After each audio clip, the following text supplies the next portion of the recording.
Bonjour à toutes et à tous et bienvenue dans Parole d'expert, votre émission sur H24. Je suis ravi de vous retrouver. Vous le savez, cette émission nous permet en une dizaine de minutes, parfois 15, de traiter des sujets qui font l'actualité, qu'elles soient politiques, qu'elles soient sociales, sociétales ou business, comme aujourd'hui. Et on va parler d'un sujet dont on parle plutôt souvent dans Parole d'expert. Ce sont les ressources humaines. C'est aussi ce qu'on appelle de manière beaucoup plus glamour le capital humain. Et les questions qui se posent pour les entreprises, quelle que soit leur taille, c'est comment recruter leurs collaborateurs, comment les garder, comment retenir les talents, mais pas seulement.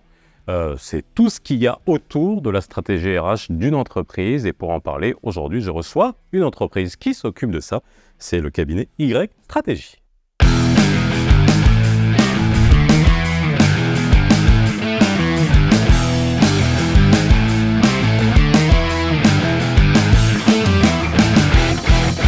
Et aujourd'hui, pour parler de ce sujet dans Parole d'expert, j'ai le plaisir de recevoir Yasmina Nas, qui est directrice générale de Y Stratégie. Bonjour Yasmina. Bonjour. Ça va ? Très bien. Eh bien, super, merci d'avoir accepté l'invitation aujourd'hui pour parler de ce sujet. Comme j'ai dit, c'est un sujet qu'on traite vraiment de manière régulière parce que ça touche les entreprises, quelle que soit leur taille.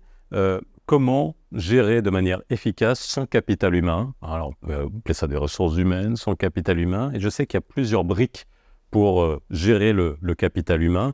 On va essayer de les décliner. Mais avant ça, Y Stratégie, qu'est-ce que c'est et pourquoi vous êtes là finalement ? Parce que c'est ça la question. Si vous êtes là, c'est que vous êtes capable de nous en parler. Alors, Y Stratégie, qu'est-ce que c'est ? C'est un cabinet de conseil, consulting au sens large, et d'accompagnement RH, qui accompagne diverses entreprises, quelle que soit la taille, le secteur d'activité, dont on essaye, dans tous les volets, RH au maximum. Donc c'est un accompagnement extrêmement large et on pourra détailler si vous voulez ensuite. Alors justement, c'est ça qui est intéressant de voir. Contrairement à ce qu'on pourrait imaginer, dans une politique RH, il n'y a pas que le salaire et le recrutement. Il y a aussi un certain nombre de choses qui permettent de... C'est pour ça que vous me parlez de votre accompagnement à 360 degrés sur plusieurs aspects. Si on devait décliner ça en plusieurs briques, ça serait quoi ? Alors, comment nous voyons et comment nous prestons d'ailleurs ce fameux accompagnement à 360 ? Alors, ça démarre en général, mais pas obligatoirement, par le recrutement. Oui. Avant de recruter, dans cet accompagnement, on accompagne beaucoup d'entreprises qui sont naissantes ou même elles en sont au stade de l'idée. Et on accompagne dès cette idée-là. On a un slogan qu'on aime bien dire, etc., qui est de l'idée au succès. C'est-à-dire à partir du moment où une société, en général étrangère, européenne ou autre, qui a le projet de créer une filiale, une succursale, un département délocalisé ici au Maroc, eh bien on les accompagne dès ce départ-là. Et donc d'avoir des ressources locales, on est bien d'accord. Oui, mais même avant de mettre en place un plan de dimensionnement RH, d'identifier les profils, etc., on les accompagne dans la réalisation de leur business plan, puisque le capital humain dans ce business plan a une part importante, alors en particulier dans des sociétés de services, où c'est le poste le plus important. C'est l'outil de production, donc voilà. Nécessairement. Donc on est là, à ce niveau-là. On les accompagne, on met en place avec eux ce business plan, on dimensionne un plan RH, donc les besoins, on va dire, de la première équipe. Ensuite, nous procédons aux sélections, au recrutement, à l'intégration des candidats. Souvent, et c'est vers là que notre accompagnement, en tout cas on tend de créer ce genre de partenariat, nous sommes ensuite le DRH externalisé. Parce que l'entreprise étrangère qui crée une filiale au Maroc commence en général par 5, 10, 15 salariés. Ça ne nécessite pas un département RH en interne à part entière, à plein temps. Donc nous faisons office de RH externalisé. Comme son nom l'indique, nous gérons, ça passe de l'intégration à la gestion administrative, juridique, sociale. En fait, c'est tout le cycle de vie de l'employé jusqu'à ce qu'en fait, c'est de l'onboarding à la gestion opérationnelle et quotidienne de la population au sein de l'entreprise. Ah oui, la montée en compétences, les plans de formation. C'est de l'humain à 100%. 100%. Ça, c'est notre rôle en tant qu'RH externalisé. Alors, si j'ai bien compris, vous travaillez beaucoup avec quasiment exclusivement avec des entreprises étrangères qui souhaitent s'installer au Maroc, ou vous avez d'autres types de clients maroco-marocains ? Alors, en fait, notre cartographie de clients, elle est vraiment diverse et variée. Alors, c'est vrai que cet accompagnement à 360 se fait souvent dans des structures qui décident de créer une entité ici. Néanmoins, on a énormément de clients, sociétés purement marocaines, nouvelles, anciennes, multinationales, mes maisons mères marocaines. Nos clients sont présents dans tous les secteurs d'activité. On n'est pas spécialisé dans un secteur. On a des clients dans la tech, on a des clients dans les services, on a des clients dans l'agroalimentaire, dans l'industrie, dans l'aéronautique. Enfin, je ne citerai pas de référence, mais notre panel de clients est extrêmement vaste.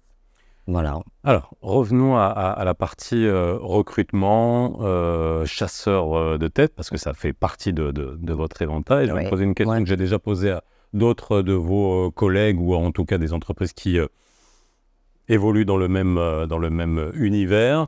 Est-ce que c'est compliqué aujourd'hui de recruter? Est-ce que c'est plus compliqué qu'avant, de trouver la bonne personne au bon endroit pour les entreprises qui débutent et qui essaient de trouver leur... Alors, vous parlez au niveau du Maroc? Oui, au Maroc. Parce qu'on a aussi... nous recrutons et chassons en Europe aussi. Voilà, on n'est pas... ça va nous permettre de comparer. Allez, commençons par le Maroc et allez, vous me direz en Europe. On va dire qu'effectivement, 80% aujourd'hui de nos recrutements sont plus sur le territoire national, même si la demande, elle peut être nationale ou internationale. Est-ce que nous avons du mal à recruter? Eh bien, ça va dépendre effectivement des profils, mais en toute honnêteté, je trouve que nous n'avons pas autant de mal que ça. Ah oui. Voilà. Alors, il y a certains secteurs ou certains profils où il y a une inadéquation entre... Alors, on va parler surtout des juniors ou des confirmés. Quand on dit confirmés, c'est des gens qui ont entre 1 an et 2 ans d'expérience. Il y a une inadéquation entre ce qu'attendent les entreprises et le bagage académique, on va dire, des jeunes diplômés. Il y a effectivement beaucoup de choses à faire là-dessus. Mais est-ce qu'on a du mal d'une manière générale? Non. Alors, est-ce dû à notre expérience, notre expertise, à notre réputation? Parce que les secteurs que vous adressez aussi, non? Vous m'avez dit que vous en adressez beaucoup, donc oui. On est vraiment dans tous les secteurs. On peut recruter des IT comme on peut recruter des profils dans le domaine de la comptabilité et finance, comme dans le domaine des CHR, comme au top management. Voilà. Je pense que, en fait, je me plais à dire souvent, et c'est la vérité, on a 2 types de clients. On a l'entreprise et on a le talent. Nous accordons un soin vraiment pointilleux au suivi, à la gestion de nos talents. Alors, qu'est-ce que ça veut dire? Ça veut dire que nous ne faisons pas que faire du placement. Quand on place il ne va pas pourrir à la même place pendant 5 ans, alors qu'il pourrait évoluer. Nous faisons un suivi.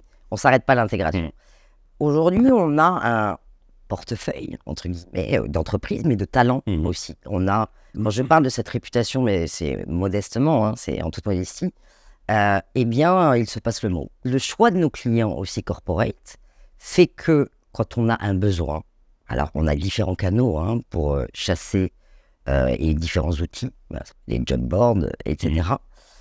Eh bien, on n'a pas de problème de candidature, étonnamment. Alors ça peut sembler très prétentieux, mais c'est la vérité. Parce que aussi le choix de nos clients est fait vraiment minutieusement. C'est un luxe peut-être, mais nous choisissons nos clients, c'est-à-dire recruteurs finaux, en fonction de leur mode de management, en fonction de leur mindset, de leur ADN, de leur culture d'entreprise. Donc nécessairement, ça permet de filtrer et puis de répondre aux attentes des nouveaux candidats de ces générations. Alors je ne sais même plus si on les appelle les Z, les Y. Ah bah oui, voilà. D'où Y stratégie? Non, pas du tout. Non, d'accord, ok. Même si, pourquoi pas. Oui, bah voilà, ça peut vouloir dire ça. Éternelle question, ça sera une de mes dernières. La fuite des cerveaux, est-ce qu'il y en a toujours? En tout cas, nous, ce qu'on a constaté chez Y Stratégie depuis la période post-Covid, on va dire depuis 2 ans à peu près, c'est que le phénomène, effectivement, diminue. Pourquoi? Alors, on a identifié différentes raisons à cela, et nous en sommes ravis d'ailleurs. C'est tout d'abord, le climat international dans certaines zones géographiques du monde, qui fait que, eh bien, aujourd'hui, on se dit que finalement, il fait bon vivre ici et que l'herbe n'est pas plus verte ailleurs. Ça, c'est une des premières raisons. Des pays qui étaient à l'époque l'Eldorado, aujourd'hui, sont plutôt au moins la cote, on va dire. Deuxième raison qu'on a constatée, c'est aussi le changement des mentalités au sein du milieu professionnel, l'émergence de nouvelles entreprises, de nouveaux de managers et de fondateurs jeunes, donc avec un mindset et un style de management totalement différent. Voilà. On sort de l'entreprise ultra hiérarchique, paternaliste, etc. Vertical, avec un management vertical. Aujourd'hui, on constate, en tout cas nous, un management horizontal, un management participatif. La prise de conscience aussi de ces chefs d'entreprise et de ces sociétés archaïques, entre guillemets, qu'aujourd'hui, ils vont être contents. Le collaborateur a beaucoup plus de besoins. Aujourd'hui, l'équilibre vie privée, vie professionnelle compte beaucoup plus qu'à l'époque. Aujourd'hui, le bien-être, etc., c'est quelque chose qui doit être pris en considération. Une troisième raison, c'est aussi les différentes réformes, lois qui ont été mises en place, les augmentations de SMIC, parce que quand le SMIC augmente, le reste suit aussi. Le fait que cet écart de salaire, en fait, entre l'Occident de manière générale, et Maroc se réduit. On le constate aussi. Aujourd'hui, nous avons des ingénieurs IT, par exemple, qui étaient à Paris et souhaitent rentrer. Donc, c'est le phénomène inverse. Souhaitent rentrer parce que finalement, l'écart n'est pas aussi important qu'à l'époque en termes de rémunération. Ça doit être pour des profils bien particuliers, parce qu'il y a encore des écarts bien prononcés. Oui, mais dans cette notion d'écart, il faut aussi prendre en considération le coût de la vie. Donc, si vous avez un écart x2 pour le pays européen par rapport à ici, mais que le coût de la vie est x3, il est bien évidemment beaucoup plus agréable et facile de vivre ici qu'ailleurs. Il y a une émergence aujourd'hui, alors ça va aussi avec l'implantation de nouvelles structures, etc., nouvelles sociétés multinationales, de cette notion d'avantages sociaux, de package salarial. Il n'y a pas si longtemps, c'était un salaire net. Et les gens avaient ces nécessaires mots. Aujourd'hui, nous, en tout cas, on assiste à la mise en place, Y Stratégie fait partie aussi, dans notre accompagnement, de packages globaux salariaux. Avantages sociaux, aujourd'hui, il est quasiment... toute structure qui n'octroie pas de mutuelle, par exemple, de complémentaire santé à ses collaborateurs, eh bien, les talents préfèrent aller ailleurs. Aujourd'hui... Qui étaient des avantages, on va dire, assez confidentiels et puis destinés à certaines boîtes qu'on connaissait. Aujourd'hui, ça devient nécessaire pour que les gens... Et des sociétés qui, aujourd'hui... Et quels que soient les profils. Ben oui. Même ce qu'on appelle les petits, j'aime pas dire ça, les petits profils, mais en tout cas les profils qui demandent moins de qualification. Quels que soient les profils, parce qu'il y a une politique, une mutuelle, par exemple, groupe, entreprise à contrat cadre, eh bien, ils ont l'obligation de faire, de l'octroyer à l'ensemble de leur capital humain.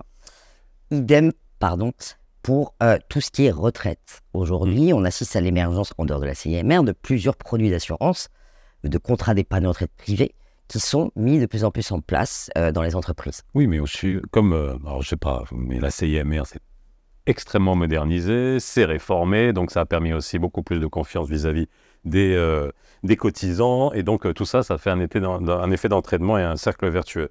Dernière question, les métiers les plus demandés. Pour ceux qui nous regardent, parce que c'est vrai que c'est intéressant de se demander, alors il y a une espèce d'élévation économique au Maroc, quoi qu'on en dise, c'est une réalité de toute façon. Et puis vous le voyez avec la création des entreprises, l'installation, notamment sur certains domaines. Aujourd'hui, est-ce qu'on a, si on devait faire un top 3 des métiers les plus demandés, en tout cas à votre niveau, ce que vous observez, c'est nous, chez nous, en numéro 1, mais je pense que c'est général, c'est tous les métiers light.